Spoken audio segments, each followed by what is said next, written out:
Collapsed buildings and a series of rock slides and power cuts. That is the largest earthquake has hit Taiwan in a quarter of a century. The island rocked during the morning rush hour as people tried to get to work. So far, at least 7 people are confirmed to have been killed in the east of the country, with numbers expected to rise.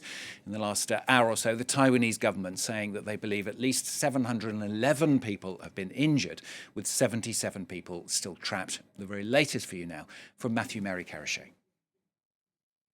Over 700 people injured and over 75 to 77 odd people trapped in buildings that have collapsed, most of them in the city of Hualien and the surrounding county of Hualien that is in the east of Taiwan.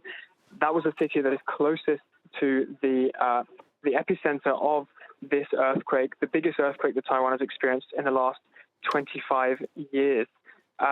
We were speaking to a hostel owner, a business owner in Hualien, who was saying she lives in the mountains. She went outside and she could hear the sound of rock fall, and that the earthquakes are still going on right at this second. Actually, there are sort of aftershocks that are continuing to shake the region in the east of Taiwan. And she was saying there's a landslide across the entire mountain face opposite her hostel. So what was it like where you are when the earthquake actually hit, and how are people reacting now? Still very scared, I assume.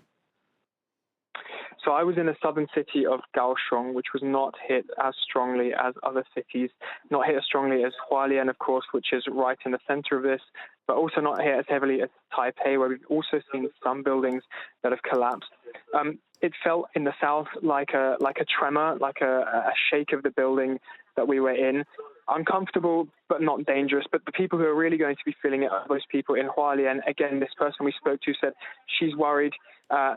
The city is shut off from Taipei. There's one road that leads north up the east coast that is blocked for the most part, meaning that people cannot really get to the capital anymore.